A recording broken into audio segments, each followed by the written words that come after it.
तो नमस्कार, आदाब, सत श्री अकाल दोस्तों। स्वागत है आपका हमारे YouTube चैनल किस्से क्राइम के। दोस्तों, आप बढ़िया होंगे और आप अपनों का ख्याल बड़े बखूबी बड़े हिसाब से रख रहे होंगे। उम्मीद करता हूं सभी लोग बहुत अच्छे होंगे। दोस्तों, आप सभी ने इस कोरोना काल को भुगता होगा और दोस्तों इस कोरोना काल में सभी लोगों के साथ ऐसे ऐसे अनुभव जुड़े हुए होंगे जिनकी वजह से कोई उनका स्वाद खट्टा बताता है, कोई मीठा बताता है। यानी कि किसी को बहुत ज्यादा नुकसान हुआ है और किसी को बहुत ज्यादा फायदा भी हुआ है।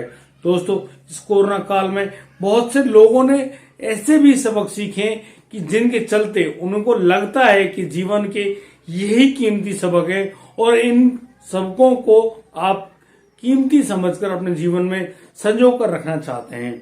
दोस्तों, बहुत से लोगों ने अपने अच्छे चलते हुए काम को छोड़ा भी और बहुत से लोगों की नौकरियां भी छूटी, लेकिन बहुत से लोगों को नए नए अवसर भी मिले और उन्होंने नई नौकरियां जुटाकर अपने लिए बहुत अच्छा सपना साकार किया। दोस्तों, आज हम फिर मौजूद हैं एक नया किस्सा लेकर और ये किस्सा एक ऐसी कहानी का है कि आप ये बात जानकर हैरान रह जाएंगे कि यहाँ पर एक क्राइम तो होता है, लेकिन इस क्राइम को करने वाला कोई और शख्स होता है, लेकिन यहाँ पर बार बार ये शक सुई किसी और शख्स के लिए घूमती है। दोस्तों, आप यह जानकर बिल्कुल हैरान रह जाएंगे कि वह व्यक्ति जिसके बारे में किसी को शक भी नहीं है, आखिर कातिल निकलता है वही आदमी। दोस्तों, मैं उम्मीद करता हूं आप पूरी कहानी बड़े गौर से सुनेंगे। आज का जो किस्सा है वह शुरू होता है ग्रेटर नोएडा से। ग्रेटर नोएडा का एक गांव होता है। उस गांव में रोली नाम की महिला अपने पति आलोक कुमार के साथ बड़े प्यार से रह रही होती है। दोस्तों, मैं आपको बता दूं कि आलोक कुमार 2 बच्चों का पिता है और रोली उन दोनों बच्चों का बड़े अच्छे ढंग से देखभाल किया करती है। दोस्तों, उनका जो परिवार है बड़े हिसाब से जिंदगी काट रहा है। दोस्तों, मैं आपको बता दूं कि जो आलोक कुमार है, आलोक कुमार पीछे से रहने वाले हरदोई जिले के होते हैं, जो कि उत्तर प्रदेश का एक जिला है। लेकिन काम की तलाश में इस कोरोना काल की बाद काम की तलाश में अब आलोक कुमार अपने परिवार सहित आ जाते हैं ग्रेटर नोएडा। दोस्तों, यहाँ पर जो आलोक कुमार है उनकी कंपनी में नौकरी लग जाती है और अब वो अपनी नौकरी कर रहे होते हैं और वहां से जो मिलने वाली जो तनख्वाह है, सैलरी है, उसी से अपने बच्चों का भरण पोषण करने में व्यस्त होते हैं। जैसा कि आप जानते हैं, किसी भी कंपनी की जो टाइमिंग है वह 9 बजे से शुरू होती है और 5-6 बजे तक काम करती है। दोस्तों, आलोक कुमार भी उसी कंपनी में सुबह 8 बजे अपनी पत्नी से जो टिफिन पैक होता है वह टिफिन लेकर रोजाना अपनी कंपनी जाते हैं, वहां पर काम करते हैं और फिर शाम के 6 बजे के करीब वहां से निकलते हैं और आधे घंटे में अपने घर पहुंच जाते हैं। घर पर उसकी पत्नी रोली और 2 बच्चे आलोक कुमार का इंतजार कर रहे होते हैं और उसी के तहत जब आलोक कुमार पहुंच जाते हैं तो बड़े प्यार से दोनों बच्चे अपने पिता की गोद में बैठकर बहुत ज्यादा प्यार जता रहे होते हैं। दोस्तों, हंसी खुशी इस परिवार का समय बीत रहा होता है और आलोक कुमार भी बहुत ज्यादा खुश हैं अपने परिवार के साथ। दोस्तों, आलोक कुमार जो कि खुद भी अच्छे लंबे थाड़े और अच्छी कदकाठी के व्यक्ति हैं, उनकी पत्नी रोली वे भी बहुत खूबसूरत हैं। दोस्तों, उनके परिवार की खुशियों को अचानक नजर लग जाती है। अब तारीख आती है 29 अगस्त की। 29 अगस्त को आलोक कुमार रोजाना की तरह सुबह 8 बजे अपने हाथ में टिफिन लेकर अपनी मोटरसाइकिल लेकर अपनी कंपनी में जाते हैं काम करने के लिए। और दोस्तों, यहाँ जब शाम के समय करीब 6 बजे के लगभग उनकी पत्नी और उनके बच्चे उनका इंतजार कर रहे होते हैं, तो यहाँ पर जो घड़ी की जो सुई है वे टिक टिक करती हुई आगे बढ़ रही होती है। लेकिन यहाँ 6:30 बजने के बाद भी आलोक कुमार घर नहीं पहुंचते हैं। दोस्तों, रोली चिंतित होती है कि आखिर आलोक कुमार कहाँ गए। दोस्तों, यहाँ पर जो समय है वह और भी तेज गति से आगे बढ़ रहा होता है और धीरे धीरे यहाँ समय हो जाता है 7 बजे। दोस्तों, 7 बजने के बाद भी आलोक कुमार का कोई अता पता नहीं है और ना ही वो अपने घर लौटे हैं। दोस्तों, यहाँ रोली के चेहरे पर चिंता की वो जो लकीरें होती हैं वो साफ दिखाई दे रही होती हैं, लेकिन आलोक कुमार का कोई पता नहीं है। दोस्तों, समय आगे बढ़ता है और अब रोली को इंतजार करते करते करीब बज जाते हैं 9 बजने के बाद रोली अब बहुत ज्यादा घबरा जाती हैं और रोली अब अपने पति आलोक कुमार के और भी जो परिवारजन उनके आसपास ही रहते हैं किराए पर, उनके पास फोन करती है और कहती है कि आलोक कुमार अभी तक कंपनी से लौटकर नहीं आए। ये देखिए समय हो रहा है 9 बज रहे हैं और अभी तक आलोक कुमार का कोई अता पता नहीं है। उनके फोन पर घंटी तो जा रही है पूरी, लेकिन वे फोन भी नहीं उठा रहे हैं। दोस्तों अब जो आलोक कुमार का परिवार के जो और सदस्य होते हैं वो अब आ जाते हैं आलोक कुमार के कमरे पर और यहाँ सभी लोग अलग अलग जगहों पर ढूंढ रहे होते हैं कि आलोक कुमार वहां होंगे, आलोक कुमार वहां होंगे, लेकिन उनको कोई भी खबर नहीं पता चलती है आलोक कुमार के बारे में।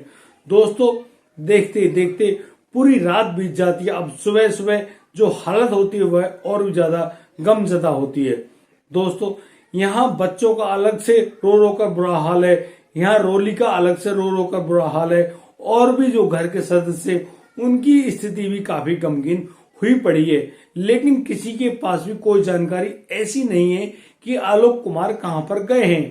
रोली अब अपने देवर के साथ जाती है पुलिस थाने और पुलिस थाने में आलोक कुमार की गुमशुदगी की रिपोर्ट दर्ज कराती है और कहती है कि साहब जो आलोक कुमार थे मेरे पति हैं और उनको रात कल शाम को 6-6:30 बजे घर आ जाना चाहिए था, लेकिन वो अब तक नहीं आए। उनके फोन पे घंटी तो पूरी जा रही है, लेकिन वो फोन नहीं उठा पा रहे हैं। वो कहां पर गए हैं, किस हालत में, हमें उसके बारे में कोई भी जानकारी नहीं है। हमारा आपसे अनुरोध है कि हमारे पति को ढूंढने में मदद कर दीजिए। दोस्तों रोली द्वारा दी गई तहरीर के अनुसार पुलिसकर्मी अब अपने पास एक सूचना लिख लेते हैं और उसी सूचना के तहत अब आगे की कार्रवाई जुट जाती है। दोस्तों यहाँ पर पुलिस सबसे पहले आलोक कुमार के घर पहुंचती है, वहां पर उनका भाई मिलता है और मिलती है रोली।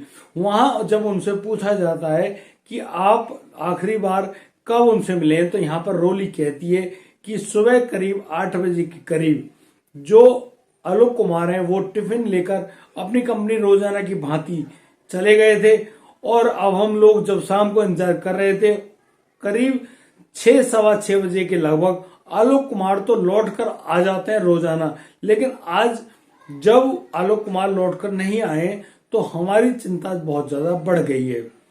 दोस्तों अब पुलिस आलोक कुमार के उस मोबाइल नंबर को भी लेती है और फिर उस पर फोन भी करती है, लेकिन आलोक कुमार के फोन नंबर पे जो फोन मिलाया जाता है उस पे घंटी यानी कि रिंग तो पूरी जाती है, लेकिन वहां पर कोई भी उस फोन का जवाब नहीं दे रहा होता है। दोस्तों पुलिस काफी ज्यादा हैरान है। यहाँ जो पुलिस है वह रोली से आलोक कुमार का एक फोटो भी ले लेती है और उस फोटो को सभी पुलिस थानों में आगे भेज दिया जाता है और कह दिया जाता है कि इस शख्स की बारे में कोई भी यदि किसी को जानकारी मिले तो हमें जरूर इत्तला करें, क्योंकि यह व्यक्ति कल रात से ही लापता है। दोस्तों अब पुलिस भी अपने तरीके से खोजबीन में जुट जाती है और तो और दोस्तों अब जो पुलिस है वह जो आलोक कुमार का नंबर है उसकी एक सीडीआर रिपोर्ट भी निकलवाती है। आलोक कुमार के नंबर की सीडीआर रिपोर्ट में एक आखिरी कॉल होती है रवि नाम के शख्स की। और दोस्तों यहाँ जब उस रवि नाम के शख्स को पुलिस पूछताछ के लिए थाने में बुलाती है और रवि से पूछताछ कर रही होती है तो रवि से पूछती है कि तुम आलोक कुमार के बारे में क्या जानते हो। तो यहाँ पर रवि कह देता है कि वह आलोक कुमार को नहीं जानता, उसकी कोई भी जानकारी नहीं है, लेकिन पुलिस उससे कहती है कि तुमने उसके इस नंबर पे फोन तो किया है, फिर आपने इनके इस नंबर पे फोन क्यों किया है, आप जब इनको जानते नहीं हो। तो यहाँ पर वो कहते हैं कि उनके पास उनकी पत्नी रोली का फोन आया था और रोली कह रही थी कि उनके पति अभी तक लौटकर नहीं आए, आप एक बार उनके पास फोन करके फोन मिलाकर देखिए कि तुम्हारे फोन को वो उठा ले और उनके बारे में पुख्ता जानकारी मिल जाए कि वो अब कहां पर है, इसीलिए मैंने फोन किया था। दोस्तों पुलिस जब आलोक कुमार की पत्नी रोली का नाम सुनती है तो यहाँ पर पुलिस की शक की सुई अब घूम जाती है रोली के ऊपर। कहीं ऐसा तो नहीं कि रोली ने ही आलोक कुमार को मरवा दिया हो। अब पुलिस रोली को भी पूछताछ के लिए थाने में बुला लेती है और दोस्तों रोली के नंबर की भी सीडीआर रिपोर्ट निकाली जाती है। तो दोस्तों पुलिस यह देखकर बिल्कुल हैरान रह जाती है कि रोली और रवि दोनों अक्सर एक दूसरे से बहुत ज्यादा बात किया करते हैं, कई कई घंटों की बातें। और उस समय जब आलोक कुमार नहीं लौटते हैं घर पर तो करीब 1 घंटे बाद आलोक कुमार के नंबर पर रवि कुमार फोन भी करते हैं, लेकिन उनका फोन नहीं उठाया गया होता है। यह जो सीडीआर रिपोर्ट में दिखाई भी दे रहा है। इस प्रकार से अब रवि और जब रोली के बारे में पूछा जाता है तो यहाँ पर रवि अपनी इस बात को मान लेता है कि वह रोली से बहुत ज्यादा मोहब्बत किया करता है। जब पुलिस रोली से पूछती है कि रोली आप रवि कुमार को जानते हैं, रोली भी अब इस बात को मान जाती है कि वह भी रवि कुमार से बहुत ज्यादा प्यार करती है। हम लोग काफी टाइम तक एक दूसरे से फोन पे बात किया करते। दोस्तों अब पुलिस को पूरा यकीन हो जाता है कि आलोक कुमार का हो ना हो मर्डर इन दोनों ने ही किया है। इन दोनों ने अपने प्रेम प्रसंग के चलते यह मर्डर कर तो दिया है, लेकिन अब ये लोग स्वीकार नहीं कर रहे हैं। पुलिस अब अपनी पूछताछ को कड़ी कर देती है दोनों के प्रति। उनसे पूछा जाता है तब भी वो दोनों लोग साफ मना कर देते हैं कि उन्होंने आलोक कुमार की हत्या नहीं की है। दोस्तों दोनों मना कर देते हैं कि उनको आलोक कुमार के बारे में कोई भी जानकारी नहीं है। वह अपने पति को बहुत चाहती थी, लेकिन उसके जो प्रेम प्रसंग भले ही रवि कुमार से हो गए, लेकिन वह कभी भी नहीं चाहती कि वह एक विधवा की जिंदगी जिए। यानी कि वह कभी भी नहीं चाहती कि वह कोई ऐसा बुरा कदम उठाए जिससे उसका पति ही ना रहे इस दुनिया में। जब पुलिस उन दोनों से पूछताछ कर रही होती है तो पुलिस के पास एक फोन आता है और उस फोन पे एक शख्स कह रहा होता है कि यहाँ पर एक जो तिरपाल पड़ा हुआ है उस तिरपाल के नीचे से खून बहता नजर आ रहा है। यहाँ पर कुछ जो मामला है वह संवेदनशील है, आप लोग यहाँ पर आ जाइए। दोस्तों अब पुलिस की गाड़ी उस जगह पर रवाना होती है और वहां देखती है कि एक ट्रक का तिरपाल पड़ा हुआ है। दोस्तों पुलिस अब उस तिरपाल को हटाकर देखती है तो उस तिरपाल के नीचे एक व्यक्ति की लाश होती है। पुलिस जब आलोक कुमार के फोटो से उस लाश के चेहरे का मिलान करती है तो यहाँ पुलिस यह देखकर हैरान रह जाती है कि यह जो लाश है यह तो आलोक कुमार की ही है। अब जो पुलिस है उस लाश को कब्जे में लेकर उसको पोस्टमार्टम के लिए भिजवाया जाता है और पोस्टमार्टम की रिपोर्ट आने का इंतजार कर रही होती है पुलिस। दोस्तों जैसे ही पोस्टमार्टम की रिपोर्ट आती है तो पोस्टमार्टम की रिपोर्ट में साफ लिखा हुआ होता है कि इस शख्स के सिर पर कोई भारी वस्तु मारी गई है जिससे ये पहले बेहोश हुआ, उसके बाद किसी ने इसका गला घोटकर इसकी हत्या कर दी। यानी कि इस व्यक्ति की जो हत्या हुई है वह सांस रुकने की वजह से हुई है। दोस्तों यहाँ जब रोली से उस शव की शिनाख्त कराई जाती है तो रोली अनायासी उन्हें देख कर बहुत बुरी तरह से रोने लगती है और कहती है मैंने इतनी गलती तो करी है कि मैंने रवि से प्यार किया है, लेकिन मैं कभी भी नहीं चाहती कि मैं एक विधवा की तरह जिंदगी जीऊं। दोस्तों यहाँ पर पुलिस थक चुकी होती है उस रवि के साथ थर्ड डिग्री इस्तेमाल करते करते, लेकिन रवि कहीं भी इस बात को स्वीकार नहीं करता है कि उसने आलोक कुमार की हत्या कर दी है। अब दोस्तों पुलिस हैरान है, परेशान है कि आखिर इस आलोक कुमार की हत्या करने वाला कौन है। दोस्तों जो आलोक कुमार की फोन नंबर की सीडीआर रिपोर्ट निकाली गई थी, उस सीडीआर रिपोर्ट के अनुसार पुलिस को एक ऐसा नंबर भी मिलता है जिस नंबर से करीब 4 बजे के दौरान एक फोन आया था और वह फोन पर करीब 6 मिनट बातें हुई थी। वह नंबर किसका था? पुलिस अब उस नंबर की सीडीआर रिपोर्ट निकलवाती है तो पता चलता है कि वह नंबर एक ट्रक ड्राइवर सर्वेश यादव का है।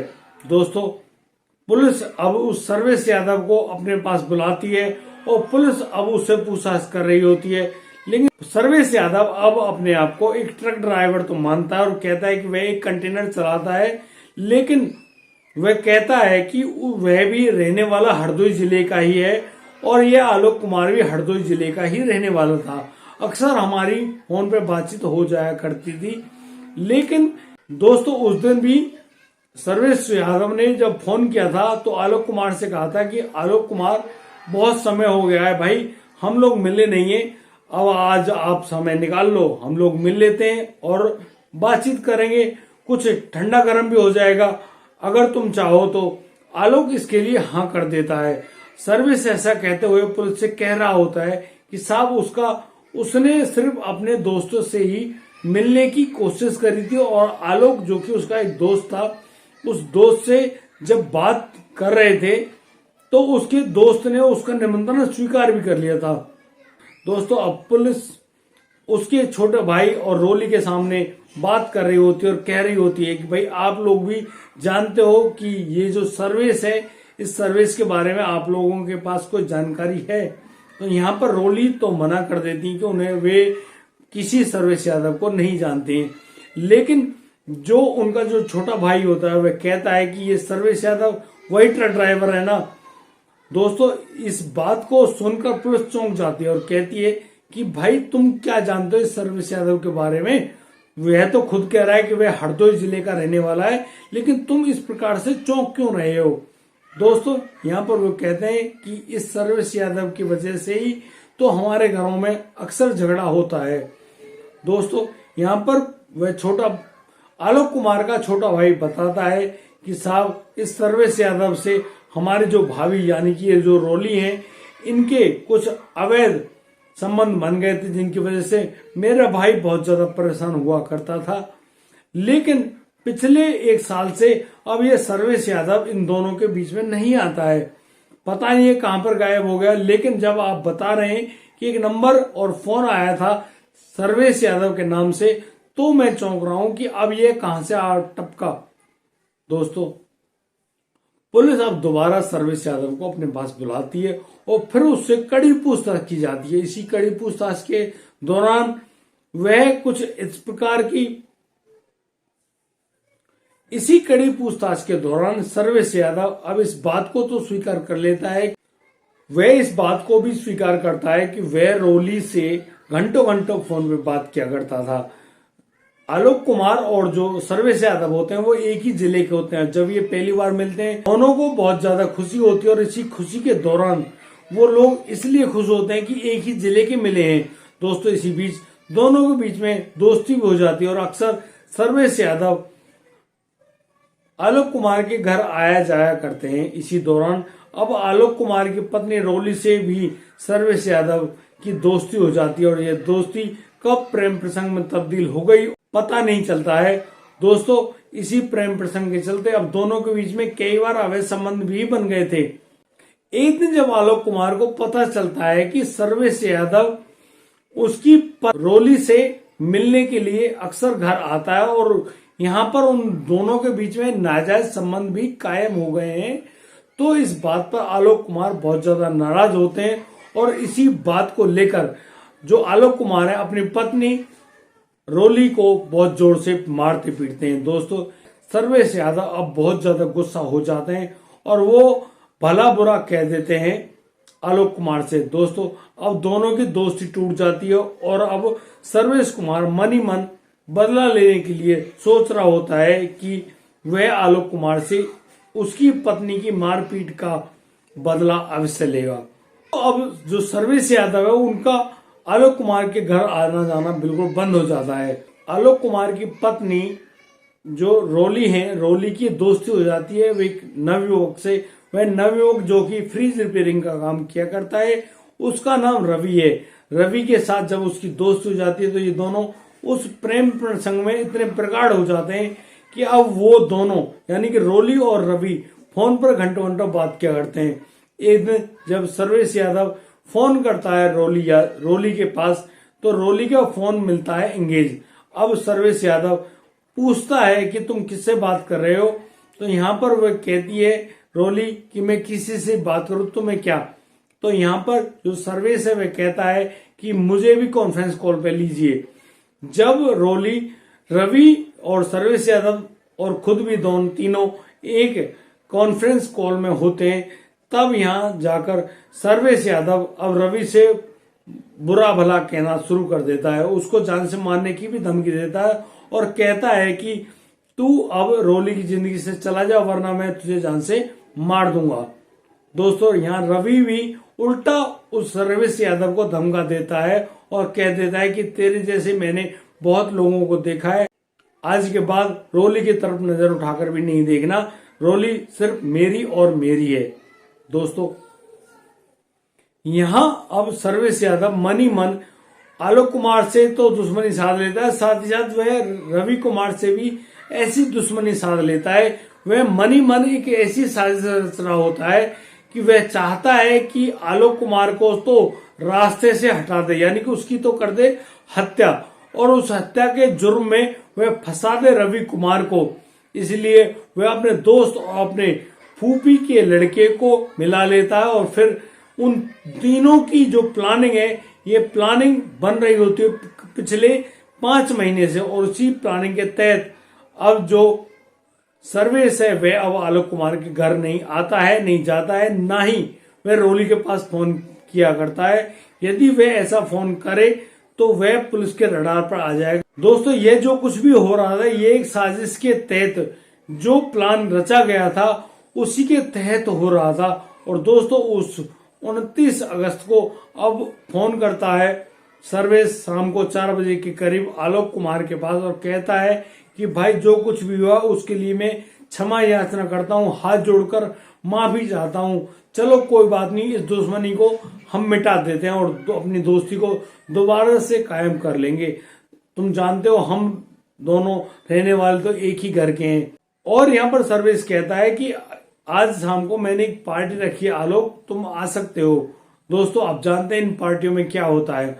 और दोस्तों शराब एक ऐसी चीज है जो अच्छा से दुश्मनों की दुश्मनी को भुला देने का काम करती है, और इसको पीने के बाद अच्छा जो दुश्मन होता है वह भी दोस्त बन जाता है।